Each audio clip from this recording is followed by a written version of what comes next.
ਸਭ ਤੋਂ ਪਹਿਲਾਂ ਆਪਾਂ ਯੁਵਾ ਸਿਟੀ ਨਗਰ ਕੀਰਤਨ ਦੇ ਸੰਬੰਧ ਵਿੱਚ ਗੱਲਬਾਤ ਕਰਦੇ ਹਾਂ। ਜੀ ਬਿਲਕੁਲ, ਸਾਰੀਆਂ ਹੀ ਸੰਗਤਾਂ ਦਾ ਬਹੁਤ ਬਹੁਤ ਧੰਨਵਾਦ ਜਿਹੜੀਆਂ ਉੱਥੇ ਪਹੁੰਚੀਆਂ।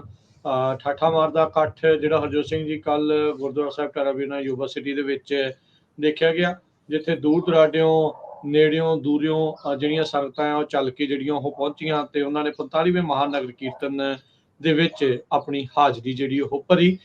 ਕੱਲ ਦਿਨ ਬਹੁਤ ਵਧੀਆ ਸੀ, ਮੌਸਮ ਬਹੁਤ ਸੋਹਣਾ ਜਿਹੜਾ ਹੋ ਰਿਹਾ। ਨੋ ਡਾਊਟ ਫਰਾਈਡੇ ਨੂੰ ਥੋੜਾ ਮੀਂਹ ਪੈਣ ਕਰਕੇ ਥੋੜੀ ਬਹੁਤੀ ਜਿਹੜੀ ਮੁਸ਼ਕਲ ਦਾ ਸਾਹਮਣਾ ਸੰਗਤਾਂ ਨੂੰ ਜਿਹੜਾ ਉਹ ਕਰਨਾ ਪਿਆ, ਪਰ ਫਿਰ ਵੀ ਉਹ ਸਾਰੀਆਂ ਚੀਜ਼ਾਂ ਨੇ ਸੰਗਤਾਂ ਦਾ ਹੌਸਲਾ ਨਹੀਂ ਤੋੜਿਆ, ਬਲਕਿ ਆਪਾਂ ਇਹ ਦੇਖਿਆ ਵੀ ਆਉਂਦੇ 2 ਦਿਨ ਸ਼ਨੀਚਰਵਾਰ ਤੇ ਐਤਵਾਰ ਸੰਗਤਾਂ ਦਾ ਜਿਹੜਾ ਉਹ ਉੱਥੇ ਹੜ ਆਇਆ ਰਿਹਾ। ਸੋ ਠਾਠਾ ਮਾਰ ਦਾ ਇਕੱਠ ਖਾਲਸਾਈ ਜਾਹੋ ਜਲਾਲ ਦੇ ਵਿੱਚ ਇਹ ਜਿਹੜਾ ਨਗਰ ਕੀਰਤਨ ਨਿਰਵਿਘਨ ਬਗੈਰ ਕਿਸੇ ਇਨਸੀਡੈਂਟ ਤੋਂ ਜਿਹੜਾ ਆ ਉਹ ਸੰਪੂਰਨ ਜਿਹੜਾ ਉਹ ਹੋਇਆ। ਸੋ ਬਹੁਤ ਵਧੀਆ ਢੰਗ ਦੇ ਨਾਲ ਹੋਇਆ। ਸੋ ਸਾਰੀ ਸੰਗਤ ਯੂਬਾ ਸਿਟੀ ਦੇ ਸਾਰੇ ਨਗਰ ਨਿਵਾਸੀ ਤੇ ਉੱਥੋਂ ਗੁਰੂ ਘਰ ਦੀ ਜਿਹੜੀ ਕਮੇਟੀ ਆ ਵਧਾਈ ਦੇ ਪਾਤਰ ਆ, ਜਿਨ੍ਹਾਂ ਨੇ ਆਊਟਸਾਈਡ ਇੰਡੀਆ ਕਹਿ ਸਕਦੇ ਆ, ਪੰਜਾਬ ਦੇ ਬਾਹਰ ਜਿਹੜਾ ਸਭ ਤੋਂ ਵੱਡੇ ਜਿਹੜੇ ਨਗਰ ਕੀਰਤਨ ਨੂੰ ਬਹੁਤ ਹੀ ਵਧੀਆ ਢੰਗ ਦੇ ਨਾਲ ਜਿਹੜਾ ਉਹ ਨੇਪਰੇ ਚਾੜਿਆ।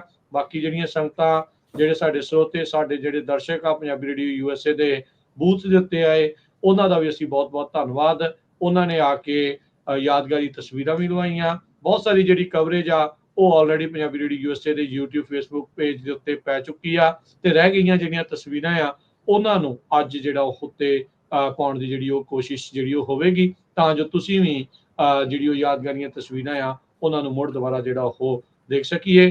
FBI ਦਾ ਜਿਹੜਾ ਰੌਲਾ ਪਿਆ ਸੀ, ਸਿਕਿਉਰਿਟੀ ਦਾ ਬੜਾ ਰੌਲਾ ਪਿਆ ਸੀ, ਥ੍ਰੈਟ ਦੀ ਜਿਹੜੀ ਉਹ ਰੌਲਾ ਪਿਆ ਸੀ, ਪਰ ਜਿਹੜੀਆਂ ਸੰਗਤਾਂ ਦੂਰੋਂ ਨੇੜਿਓਂ ਦੂਣ ਸਵਾਏ ਹੋ ਕੇ ਜਿਹੜੇ ਉਹ ਪਹੁੰਚੇ ਆ, ਰਿਕਾਰਡ ਕਹਿੰਦੇ ਆ ਵੀ ਟੁੱਟੇ ਆ। ਸੋ ਇਹ ਚੀਜ਼ਾਂ ਜਿਹੜੀਆਂ ਸੁਣਨ ਨੂੰ ਉੱਥੇ ਮਿਲੀਆਂ। ਸੋ ਬਹੁਤ ਵਧੀਆ ਜਿਹੜਾ ਇਹ ਉਪਰਾਲਾ, ਤੇ ਸੰਗਤਾਂ ਨੇ ਭਾਰਤ ਦਾ ਜਿਹੜਾ ਭੈ ਆ, ਭਾਰਤ ਦਾ ਜਿਹੜਾ ਡਰ ਆ, ਉਹਨਾਂ ਦੇ ਜਿਹੜੇ ਡਰਾਉਣ ਵਾਲੀਆਂ ਚੀਜ਼ਾਂ ਆ, ਉਸ ਦਾ ਮੂੰਹ ਤੋੜਵਾਂ ਜਵਾਬ ਐਡੇ ਵੱਡਾ ਇਕੱਠ ਕਰਕੇ ਜਿਹੜਾ ਉਹ ਦਿੱਤਾ ਆ। ਸੋ ਸਾਰੀਆਂ ਹੀ ਸੰਗਤਾਂ, ਸਾਰੀ ਸਿੱਖ ਕੌਮ 45ਵੇਂ ਮਹਾਨਗਰ ਕੀਰਤਨ ਨੂੰ ਵਧੀਆ ਢੰਗ ਦੇ ਨਾਲ ਪੂਰੀਆਂ ਕਰਨ ਦੇ ਵਿੱਚ ਬਹੁਤ ਵਧਾਈ ਦਾ ਜਿਹੜਾ ਉਹ ਪਾਤਰ ਨੇ। ਸਾਹਿਬ ਸ੍ਰੀ ਗੁਰੂ ਗ੍ਰੰਥ ਸਾਹਿਬ ਮਹਾਰਾਜ ਜੀ ਦੇ ਗੁਰਤਾ ਗੱਦੀ ਦਿਵਸ ਨੂੰ ਸਮਰਪਿਤ ਇਹ 45ਵਾਂ ਨਗਰ ਕੀਰਤਨ ਯੂਬਾ ਸਿਟੀ ਦੀ ਧਰਤੀ ਦੇ ਉੱਤੇ ਜਿਹੜਾ ਉਹ ਹੋਇਆ। ਸੋ ਉਸ ਦੇ ਲਈ ਸਾਰੀ ਹੀ ਯੂਬਾ ਸਿਟੀ ਨਿਵਾਸੀ ਜਿਨ੍ਹਾਂ ਨੇ ਆਓ ਭਗਤ ਕੀਤੀ, ਸੇਵਾਦਾਰਾਂ ਦਾ, ਵਲੰਟੀਅਰਸ ਦਾ, ਸੰਗਤਾਂ ਦਾ ਪਹੁੰਚਣ ਦਾ ਬਹੁਤ ਬਹੁਤ ਇੱਕ ਵਾਰੀ ਫੇਰ ਧੰਨਵਾਦ ਕਰਦੇ ਹਾਂ। ਜੀ ਬਿਲਕੁਲ, ਸਭ ਤੋਂ ਵੱਧ ਧੰਨਵਾਦ ਉਹਨਾਂ ਸੇਵਾਦਾਰਾਂ ਦਾ ਜਿਹੜੀਆਂ ਕਈ ਬੀਬੀਆਂ ਆਪਾਂ ਨੂੰ ਮਿਲੀਆਂ ਸਕਾਟਲੈਂਡ ਤੱਕ, ਕੈਨੇਡਾ ਤੋਂ, ਇੰਗਲੈਂਡ ਤੋਂ ਆ ਕੇ ਉੱਥੇ ਜਿਹੜੀਆਂ ਲੰਗਰ 'ਚ ਸੇਵਾ ਕਰ ਰਹੀਆਂ ਸੀ। ਸੋ ਬਹੁਤ ਸੰਗਤਾਂ ਨੇ ਬੂਥ ਲਾਏ ਹੋਏ ਸੀ, ਤੇ ਇਸ ਤੋਂ ਬਿਨਾਂ ਪੂਰੀ ਜਿਹੜਾ ਸ਼ਾਂਤੀ ਦੇ ਨਾਲ ਜਿਹੜਾ ਨਗਰ ਕੀਰਤਨ ਸਮਾਪਤ ਹੋਇਆ। KCRA ਜਿਹੜਾ ਲੋਕਲ TV ਚੈਨਲ ਹੈਗਾ ਸੈਕਰਾਮੈਂਟੋ ਦਾ, ਉਹਨਾਂ ਨੇ 2 ਲੱਖ ਦੇ ਕਰੀਬ ਸੰਗਤਾਂ ਦਾ ਜਿਹੜਾ ਇਕੱਠ ਆ ਉਹ ਦੱਸਿਆ ਹੈਗਾ। ਸੋ 1980 ਤੋਂ ਸ਼ੁਰੂ ਹੋਇਆ ਤੇ ਇੰਨੀ ਵੱਡੀ ਗਿਣਤੀ ਦੇ ਵਿੱਚ ਸਿੱਖਾਂ ਨੇ ਜਿਹੜਾ 45ਵਾਂ ਨਗਰ ਕੀਰਤਨ ਆ ਗੁਰਤਾ ਗੁਰਗੱਦੀ ਦੇ ਸੰਬੰਧ ਦੇ ਵਿੱਚ ਉਸ ਨੂੰ ਮਨਾਇਆ। ਤੇ ਆਪਾਂ ਪੰਜਾਬੀ ਰੇਡੀਓ USA ਦੀ ਟੀਮ ਵੱਲੋਂ ਸਾਡੇ ਲਗਭਗ 10 ਦੇ ਕਰੀਬ ਮੈਂਬਰ 4 ਦਿਨ ਲਗਾਤਾਰ ਉੱਥੋਂ ਤੁਹਾਨੂੰ ਜਿਹੜੀ ਕਵਰੇਜ ਆ ਉਹ ਦਿਖਾਲਦੇ ਨੇ, ਜਿਹੜੇ ਦੂਰ ਦੁਰਾਡੇ ਬੈਠੇ ਸੀਗੇ।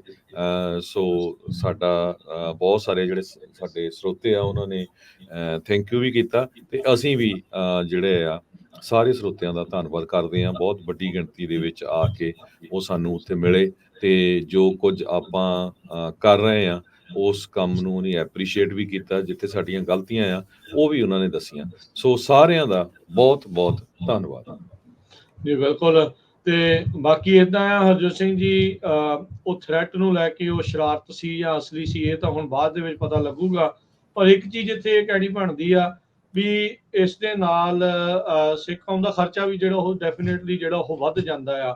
ਇਹ ਸੋਚਣ ਵਾਲੀ ਗੱਲ ਆ ਵੀ ਸੰਗਤਾਂ ਜਿੱਥੇ ਆਪਾਂ ਚਾਹੁੰਦੇ ਆ ਵੀ ਜਿਹੇ ਨਗਰ ਕੀਰਤਨ, ਅਜਿਹੇ ਸਮਾਗਮ ਦੁਨੀਆ ਭਰ ਦੇ ਵਿੱਚ, ਅਮਰੀਕਾ ਦੇ ਹੋਰ ਹਿੱਸਿਆਂ ਦੇ ਵਿੱਚ ਵੀ ਜਿਹੜਾ ਉਹ ਹੋਣ, ਉਹ ਜਿਹੜਾ ਆ ਉਸ ਦੇ ਵਿੱਚ ਆਪਾਂ ਨੂੰ ਚਾਹੀਦਾ ਆ ਵੀ ਉਹ ਸਾਰਾ ਕੁਝ ਵਧੀਆ ਢੰਗ ਦੇ ਨਾਲ ਜਿਹੜਾ ਉਹ ਨੇਪਰੇ ਜਿਹੜਾ ਉਹ ਚੜੇ। ਸੋ ਇਸ ਦੇ ਲਈ ਸਾਰੇ ਜਾਣੇ ਧਿਆਨ ਜਿਹੜਾ ਉਹ ਦੇਣ, ਕਿਉਂਕਿ $7 ਲੱਖ ਹਰਜੋਤ ਸਿੰਘ ਜੀ ਜਿਹੜਾ ਉਹ ਆਉਣਾ ਕੋਈ ਛੋਟੀ ਜਿਹੜੀ ਉਹ ਗੱਲ ਨਹੀਂ ਆ। ਕਾਫੀ ਜਿਹੜੀ ਇੱਕ ਵੱਡੀ ਚੀਜ਼ ਜਿਹੜੀ ਆ ਉਹ ਵਾਪਰ ਜਾਂਦੀ ਆ, ਖਰਚਾ ਜਿਹੜਾ ਉਹ ਉਸ ਦੇ ਵਿੱਚ ਵੱਧ ਹੋ ਜਾਂਦਾ ਆ। ਸੋ ਇਹ ਜ਼ਰੂਰੀ ਆ ਵੀ ਸਾਰੇ ਜਾਣੇ ਇਸ ਚੀਜ਼ ਨੂੰ ਧਿਆਨ ਦੇ ਨਾਲ ਜਿਹੜਾ ਉਹ ਦੇਖਣ ਸ਼ਾਂਤਮਈ ਮਾਹੌਲ, ਇਕਸੁਰਤਾ, ਇਕਜੁੱਟਤਾ, ਉਸ ਦੇ ਵੱਲ ਨੂੰ ਜਿਹੜਾ ਸੰਦੇਸ਼ ਦੇ ਕੇ ਆਪਾਂ ਜਿਹੜਾ ਉਹ ਇੱਕ ਦੂਜੇ ਦੇ ਨਾਲ ਅੱਗੇ ਵਧੀਏ, ਤਾਂ ਜੋ ਸਿੱਖ ਕੌਮ ਦਾ ਜਿਹੜੇ ਡਾਲਰ ਆ ਉਹ ਵੀ ਜਾਇਆ ਨਾ ਹੋਣ, ਤਾਂ ਜੋ ਹੋਰ ਚੀਜ਼ਾਂ ਦੇ ਵਿੱਚ ਜਿਹੜੇ ਉਹ ਡੈਫੀਨੇਟਲੀ ਜਿਹੜੇ ਉਹ ਵਰਤੇ ਜਿਹੜੇ ਉਹ ਜਾ ਸਕਣ। ਸੋ ਪਰ ਸਾਰੀਆਂ ਸੰਗਤਾਂ ਪਹੁੰਚੀਆਂ ਵਿਦਆਊਟ ਐਨੀ ਇਨਸੀਡੈਂਟ ਜਿਹੜਾ ਉਹ ਹੋਇਆ। ਸ਼ੈਰਿਫ ਡਿਪਾਰਟਮੈਂਟ, FBI, ਸਿਵਲ ਦੇ ਵਿੱਚ ਸਵਾਟ ਟੀਮ, ਹੋਰ ਬਹੁਤ ਸਾਰੀ ਜਿਹੜੀ ਲੋਕਲ ਲਾ ਐਨਫੋਰਸਮੈਂਟ ਤੋਂ ਲੈ ਕੇ ਫੈਡਰਲ ਲਾ ਐਨਫੋਰਸਮੈਂਟ ਨੇ ਇਸ ਨਗਰ ਕੀਰਤਨ ਦੇ ਵਿੱਚ ਜਿਹੜੀ ਆ ਉਹ ਸੁਰੱਖਿਆ ਪ੍ਰਦਾਨ ਕੀਤੀ। ਤੇ ਸਾਰੀ ਸਾਧ ਸੰਗਤ ਦਾ ਵੀ ਧੰਨਵਾਦ ਜਿਨ੍ਹਾਂ ਨੇ ਇੱਕ ਦੂਜੇ ਦੇ ਨਾਲ ਮਿਲ ਜੁਲ ਕੇ ਇਸ ਨਗਰ ਕੀਰਤਨ ਨੂੰ ਸੰਪੂਰਨਤਾ ਵੱਲ ਨੂੰ ਲੈ ਕੇ ਜੀ ਬਿਲਕੁਲ, ਉਹਨਾਂ ਸੇਵਾਦਾਰਾਂ ਦਾ, ਦੋਸਤਾਂ ਮਿੱਤਰਾਂ ਦਾ ਵੀ ਧੰਨਵਾਦ ਜਿਹੜੇ ਸਾਡੇ ਬੂਥ ਦੇ ਉੱਤੇ ਲਿਆ ਕੇ ਸਾਨੂੰ ਜਿਹੜੀ ਆ ਚਾਹ ਪਾਣੀ ਲੰਗਰ ਦੀ ਸੇਵਾ ਵੀ ਜਿਹੜੀ ਸਾਡੀ ਕਰਦੇ ਰਹੇ। ਤੇ ਬਿਲਕੁਲ ਨਾਲ ਹੀ ਹਰਜੋਤ ਸਿੰਘ ਜੀ ਅੱਜ ਸੌਰੀ ਇੱਕ ਚੀਜ਼ ਹੋਰ ਕਹਿ ਕੇ ਤੇ ਫਿਰ ਆਪਾਂ ਜਿਹੜੇ ਅਗਲੇ ਜਿਹੜੀ ਟੌਪਿਕ ਵੱਲ ਨੂੰ ਵਧਦੇ ਆ। ਇਸ ਟਾਈਮ ਸਭ ਤੋਂ ਵੱਧ ਜਿਹੜੇ ਵਲੰਟੀਅਰਸ ਆ ਉਹ ਉੱਥੇ ਗਾਰਬੇਜ ਦੀ ਸੇਵਾ ਦੇ ਉੱਤੇ ਲੱਗੇ ਆ। ਸੋ ਜੇ ਤੁਸੀਂ ਯੂਬਾ ਸਿਟੀ ਦੇ ਵਿੱਚ ਆ, ਉਸ ਦੇ ਇਰਦ ਗਿਰਦ ਆ, ਜ਼ਰੂਰ ਉਹਨਾਂ ਦੀ ਮਦਦ ਕਰੋ। ਗੁਰੂ ਘਰ ਜਾ ਕੇ ਜਿਸ ਵੀ ਤਰੀਕੇ ਦੇ ਨਾਲ ਤੁਸੀਂ ਮਦਦ ਕਰ ਸਕਦੇ ਆ, ਹੈਲਪ ਕਰ ਸਕਦੇ ਆ, ਸੇਵਾ ਕਰ ਸਕਦੇ ਆ, ਸੇਵਾ ਦੇ ਵਿੱਚ ਜਿਹੜਾ ਉਹ ਤੁਸੀਂ ਯੋਗਦਾਨ ਪਾਓ। ਹਰ ਇੱਕ ਜਾਣਾ ਚਾਹੁੰਦਾ ਵੀ ਗੁਰੂ ਘਰ ਦੇ ਵਿੱਚ ਦੂਰੋਂ ਨੇੜਿਓਂ, ਜਿੱਦਾਂ ਤੁਸੀਂ ਵੀ ਦੱਸਿਆ ਵੀ ਬਹੁਤ ਸਾਰੀਆਂ ਸੰਗਤਾਂ ਇਸ ਵਾਰ ਇੰਟਰਨੈਸ਼ਨਲ ਤੌਰ ਦੇ ਉੱਤੇ ਜਿਹੜੀਆਂ ਉਹ ਵਿਸ਼ੇਸ਼ ਤੌਰ ਦੇ ਪਹਿਲੀ ਵਾਰੀ ਨਗਰ ਕੀਰਤਨ ਨੂੰ ਦੇਖਣ ਦੇ ਲਈ ਜਿਹੜੀਆਂ ਉਹ ਪਹੁੰਚੀਆਂ। ਸੋ ਉਹਨਾਂ ਦਾ ਵੀ ਧੰਨਵਾਦ ਤੇ ਪ੍ਰਮਾਤਮਾ ਅੱਗੇ ਇਹੀ ਅਰਦਾਸ ਆ ਵੀ ਜਿਨ੍ਹਾਂ ਨੇ ਵੀ ਸੇਵਾ ਕੀਤੀ ਆ ਉਹਨਾਂ ਦੀ ਸੇਵਾ ਜਿਹੜੀ ਉਹ ਥਾਈਂ ਪਾਵੇ।